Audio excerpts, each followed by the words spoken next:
I'm Robin Crane, and this is the Growing Your Financial Business the Woman's Way podcast. Listen, I was a financial advisor for over a decade, and I got so sick of the old archaic strategies that your grandpa used to get clients.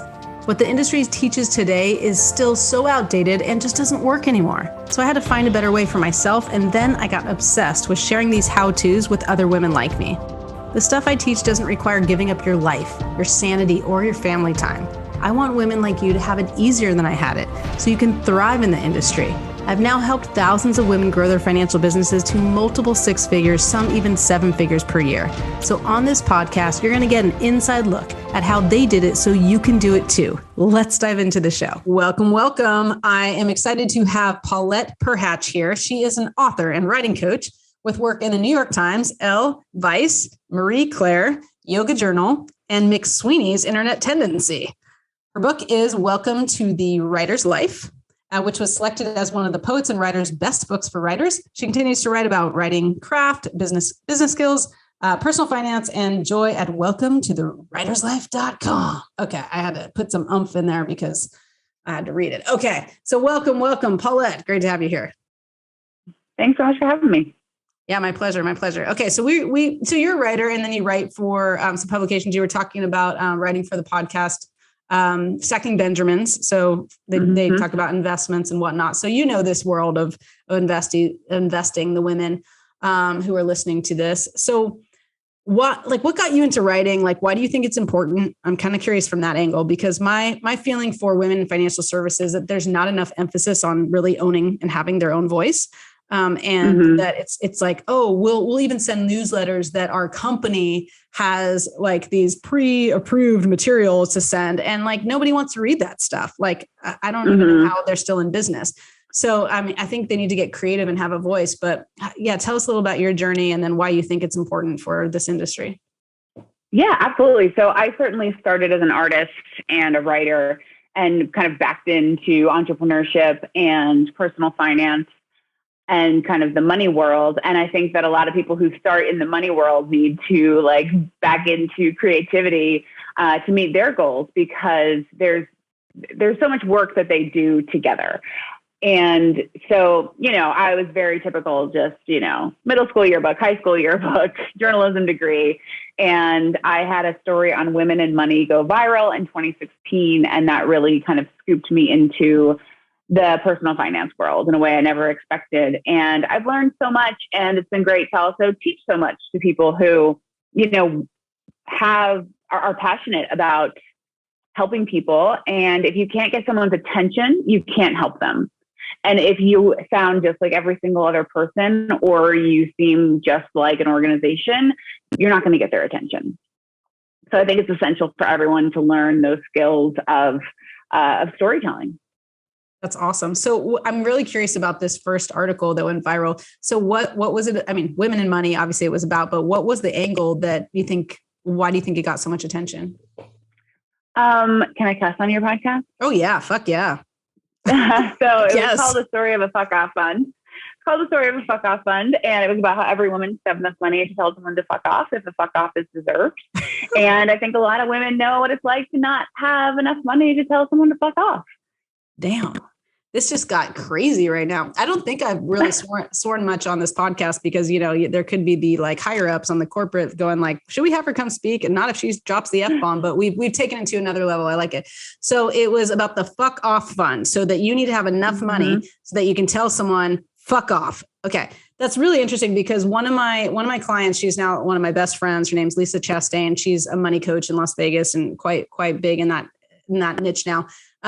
For millennial women, actually. And she was married to a guy when we first started working together, and he was an alcoholic. He was not pulling his weight financially at all. She even she used to be kind of in academia. She worked for a university, and then she decided to go become a financial advisor. And her friend was like, oh yeah, come to my firm. Like, all you got to do is this, just follow these steps and it'll work. And she struggled for 3 years and basically, exhausted her whole retirement account because she was paying not only to run the business, but she had to take care of the family because her fuck off husband was fucking off. Right. And he wasn't really doing anything to support and help. And she never felt like she could leave. because she felt like she had, like, he was helping to some degree. I mean, there was some income coming in for sure. And she felt like she couldn't stand on her own feet financially to then be able to take off. So it just reminds me of that, because she started making money. She made about $128,000 in the first year we worked together. And then she essentially said, fuck off. And she left. So and we never put it that way, but since you brought it and now we can drop F-bombs like crazy. That was exactly what happened, is like, she had enough money that she could now feel confident and convicted that she could stand on her own 2 feet. So that's amazing. Yeah. I think maybe I should try writing something like just with the F-bomb, just so I can see if that's what the reason it went viral. But obviously, no, it was just that people resonated with that, or women resonated with that so much. That's amazing. So, and I want to go back a step, because I totally agree with you. And it's funny because I used to be a singer-songwriter. So I was a creative, first too. And then like the thought of becoming a financial advisor was like ridiculous to me. It was just like, I got this interview and I'm like, there's no way I'm going to be a financial advisor. I used to be a singer songwriter. I'm looking for a real job, but come on, let's not be crazy.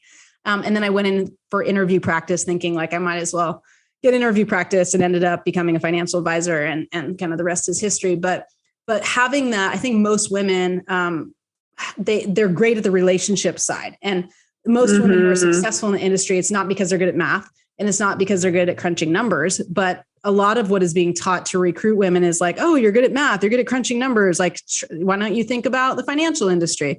But it's bringing that creativity, like you said, and the relationship, the nurturing side to the industry, which is why we need so many women. So I guess for writing, because I don't know how much you know about I would assume because you write for these publications, about the compliance issues and all that, but how would you say, like, a woman in the financial services industry with compliance and all that, like, how can she start writing and using her voice to attract these clients? You said, if you can't get attention, you can't help anyone. So talk more about that and how you can incorporate the writing side of it, and how to write in a way that will get the attention they want. Yeah. So I think really understanding, one idea I love from Michael Porter is that you have to understand and decide who you're going to disappoint, right? So I am going to disappoint people who don't want writers to use the F-bomb. And I'm going to disappoint clients who, want me to be available 24/7 and want someone who's very serious and write that very academically, right? And there are those kind of writers. So really kind of understanding your style, and your style is really your brand. I was explaining branding to a friend who speaks Spanish, and I was like, I don't know, it's like tu estilo. I'm like, your style, and I kind of hated the word like branding and personal branding. And I was like, oh, but it's just like, it's your personality. It's the best of your personality expressed for your business. And so thinking about what makes you special, what makes you different. I have a friend, I'm a writing coach, and I have a friend who's a writing coach as well. And I absolutely do not feel like we're competitors, because she is so fierce. And that's her whole thing. And I'm more of like you're doing great. Like, come on. I'm more the emotional side, right? And she's a very pragmatic, like, fierce side. So, and we're both, and the people who need one or the other are going to find us, right? But if I come out and I try to please every single person, then I'm not really going to please anyone that much. So it's, and this is really the basics of, of marketing are really to decide your niche. And it can feel very weird, because you're like, well, I'm like cutting off business. But actually, I think almost every marketing book I've read has said, like, you have to be willing to to get your slice of the pie and be like, queen of this tiny slice is the best way to go about it. Girl, you are so speaking my language. This is so good. What I love about what you said is, the first thing you just said is you got to think about who you're willing to disappoint. Like, quote, I have Paulette here, but that is so huge, because I usually talk about it like the second half of what you just said, the opposite way. Like, who do you want to attract? Who's the person? And I have this whole idea of cloning. So like, if I wanted writers, I might think, okay, I want to have more Paulettes. Paulette is amazing. Like, what do you know about Paulette? And I'll start thinking about you, and you're a writer and you write for publications, and also a writer's coach, and like all these things. So I start thinking about that, and I'm like, okay, I want more writers, coaches. And it just so happens you also know someone who's also a writer's coach. Like you said, there's no competition. Same thing with financial advisors, women, especially, like, that's a whole other subject, but we can come back to, there's no competition, but it's like, if I want to clone you, I think of it as a cloning thing. I'll just think of you and the criteria about you and the things you love and what would resonate with you. And then I can clone you. And then I talk a lot about actually how the number one fear women have is the fear of judgment. Like we're really just afraid of what people think. And I'm so scared of what you're going to think about me that I won't put myself out there because I don't want you to not like me or to think I'm pushy. It's not even about liking me. It's like, I don't want to think I'm pushy. I'm pushing. I feel like because in our history, our very survival depended on what people think of us. And that's true to some degree for men, but I think for even more for women when we had no rights to earn our own money. And so it mattered. Our social relationships were our access to capital. And so we had to care so much. We've been ingrained to care so much. And so it is very freeing to be like, I do not do this kind of work. You are going to be absolutely disappointed working with me. I hope you find who you need. Good day. I love that though. I love that angle because it also sets you up to be like, get the sting up front, right? It's like who can I disappoint? Who's going to not like what I say? What can I say that will actually repel someone from wanting? Because I'm usually thinking how to attract. And I think that way too, that like, I'm willing to, I always say this, like, I'm willing to have people not like me for the sake of transformation. Like, I don't care if you like me, even if it's my client, like if you get mad at me because I'm pushing you in a way that I know is going to serve you, I'm okay with you being mad at me for a minute, because if I can change your life, I'm willing. But when it really comes down to like attracting my client, it's like, okay, I'm totally fine with those people not liking me, but it's like that disappointment. Like I like thinking of it that way. That's really great. Love that. Okay. Give me more. What else you got? So, I just think like as a, recovering people pleaser, I think it's definitely, it's just good to know, like the jig is up. Like you're never going to please everyone. So you might as well like really step into it. It reminds me of I'm working on a novel and the word labiaplasty is in the first paragraph. And I was like, wow. Like when that like happened in my mind and the way that it happened, I was like, I am so glad the word labiaplasty is in the first paragraph. Cause it's like, get ready. Like if you're like, what? And you're like, this is just your sign. This is your big red flag to put this book down if this is not your kind of book. But this is the kind of book this is going to be. So, and then even on like dates and things like that, like I'll throw out some kind of crazy, wacky joke because I'm like, okay, this is who I am. This is what you're getting into. Like, are you ready? Like, not trying to back out. I love that because you turned it into a game. Like you kind of are playing with it. And you're like, who can I piss off in the first paragraph of this so that those jerks who are going to end up being pissed off at me anyway, just get the F out, like get the fuck out of here. Like you're going to hate me anyway. Like, let's just rip off the Band-Aid. Let's do it. I like that. Yeah. So having people who are either like all the way in with you, there's some people who are going to read that and be like, oh my God, I can tell this is going to be exactly my kind of book.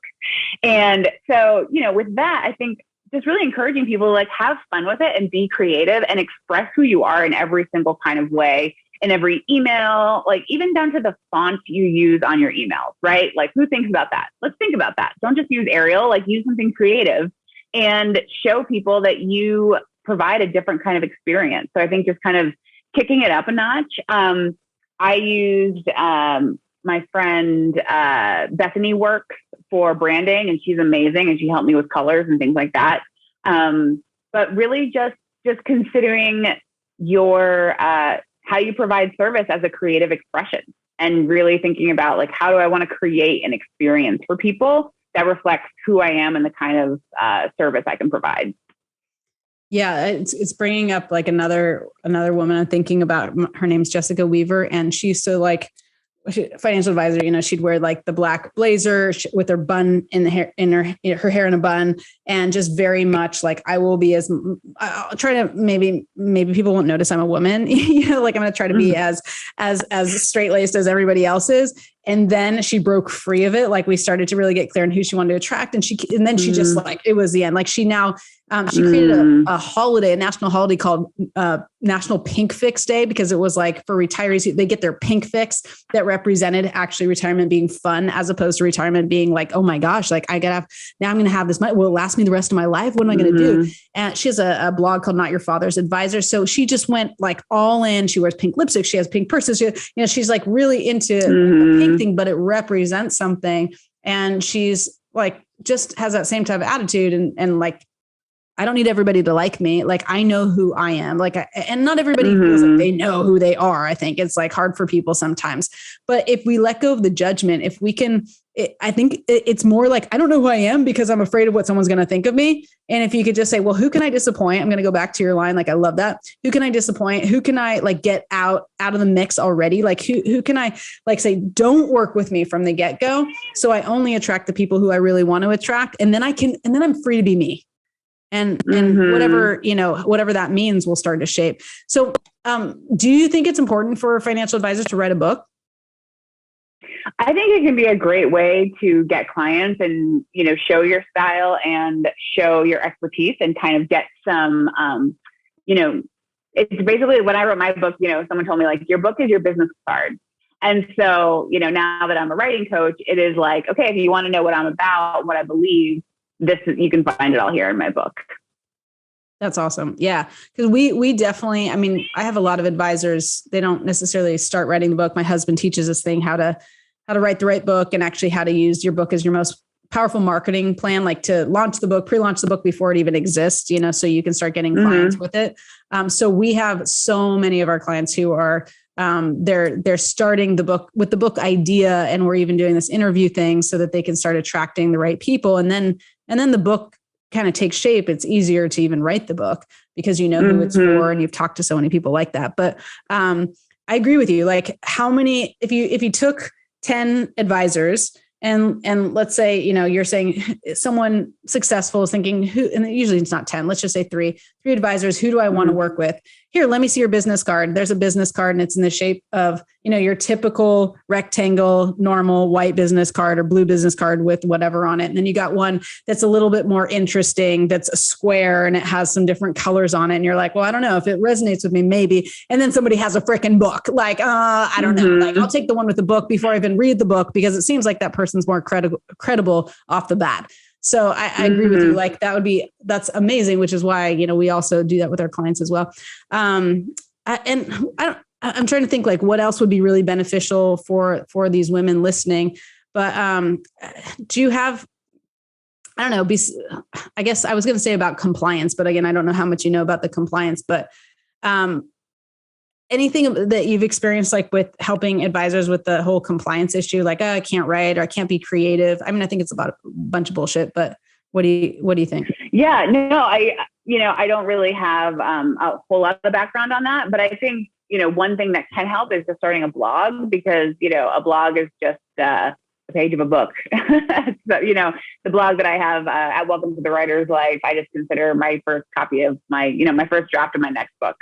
So I think it's just good to start say it again? Practicing. Welcome to the Writer's Life. Cool. .com. Yeah. So, I think that within the boundaries that they have to follow, being as creative as possible and kind of, just going at it with an attitude of joy rather than an attitude of fear. How do you get over this? Like, how do you, if people think they don't know what to write about, like, how do you coach someone on like, I thought I hered something. It's a cat. Thought it was a baby. It's a cat. Okay. You weren't just like stop meowing if I put it in my lap. Back in the basket. So how do you get over this writer's block thing? Or like, I don't know what to write about. And is there a process because you're a writer's coach? So I'm sure that happens a lot with people. People think they have writer's block because it's a thing. So I got to have writer's block, right? But how does that come up? No, it's not a thing. You can always write. I think just like conversations with people, there's a great book called Ask that helps, find out, you basically ask your clients, like, what is your biggest hurdle? And also like, what is the thing what's your dream that you're trying to get to? And there's so many ways to discuss that. I think by reading a lot, you'll get ideas about what to write about, keeping up with news, reacting to the news that's going on, putting your spin on it. Gary Vaynerchuk is a great person to follow who teaches you how to make content at anything. And so, yeah, just, I come from a reporting background and there's no writer's block at a newspaper. So I've never seen it. Julia Cameron, who's a very artsy person, she encourages something called morning pages, which are just 3 pages that you write every morning of just like absolute, just brain dump. And if you start doing that every morning, I can almost guarantee you'll come up with something. Yeah. I really think it comes back to the fear. Like, is this going to be good? What are people going to say? What the comment's going to be? Like, I would also just add to that just grab one of your opinions, like take an opinion, like what are your beliefs about something? And like you said, it could be an article, it could be about something that's going on. And especially those of you guys who are concerned about compliance, don't think it has to be a financial blog. Like it doesn't have to be anything financial. Now, you can have an opinion about taking action that has nothing to do with money, but has everything to do with money. You can talk about, communicating with your kid, right? How you had to communicate with your son who's only 4 years old and explain to him how important it is to sleep at night. Is that something I had to go through? Maybe. Oh yeah. Okay. Yeah, totally. And you can write about that and how the challenges of how you have to actually create boundaries and how does that show up, right? And that could be something to do with money, because so many of the women I work with, they're like, oh yeah, but compliance just doesn't want you to say, things about things like within the financial industry, like mutual funds and stuff, and start guaranteeing things or talking about products all the time. But when you actually get creative, they're just lazy. Sometimes compliance is lazy. They want to deal with it, but like, you just got to keep pushing the envelope and like have a voice. Like I say really look at like the rules, study them closely, know them, and just, follow what the rules say. Follow the rules. I think fear comes from like a lack of understanding, but when you really understand, like, okay, what are the real boundaries I have to stay within? There's probably a lot of options within there. Right. And that's a good question. Like we usually say, like, well, what has to happen for me to write a book? Like I did have one client who she's at Thrivent, one of the advisory firms, and they said, you can't write a book. Like, that's ridiculous. Like you can't write a book. And I said, so don't get that approved. Like for right now, let them be in the art, like the be totally archaic or whatever. But I said, can you write a blog? Just like you said, like, or can you write an article? Some of them, they say they can't write a blog because people comment and stuff like that, but you can write an article. I said, so go write an article, get an article approved. And then you have 10 of them, just like you said, and before you know it, it's a book. And I'm like, are they really going to say, no, you can't bind it and you can't put a title on it, but like every word inside is approved. So we got to get creative. And also like, I mean, with blogs, you can be like, I'll turn the comments off. You don't have to have comments on a blog. That's true. Yeah. Awesome. Well, tell them like any other last piece of advice, and then definitely tell us where we can find you. Yeah. And I'm around if people have questions. My email is Paulette@PaulettePerhach.com, and I am at welcometothewriterslife.com. Cool. I'm just going to repeat that because it's a little hard to hear you sometimes, but so it's Paulette at Paulette Perhach, Perhach, right? Did I do that right? Okay. .com. And then say it one more time, your website. Welcometothewriterslife.com. Welcometothewriterslife.com. Okay. Awesome. Any last tidbits? Anything you want to send them on their way with? I think do it all in the service of helping people and let that be your guide. And I think you'll figure it out. Awesome. Thank you so much. Thank you all for listening. We'll see you next time on Growing Your Financial Business the Woman's Way. Bye. Are you getting all the quality prospects on your calendar that you'd like? If not, join us in the Appointment Generator Challenge. Go to femalefinancialadvisors.com and register for free.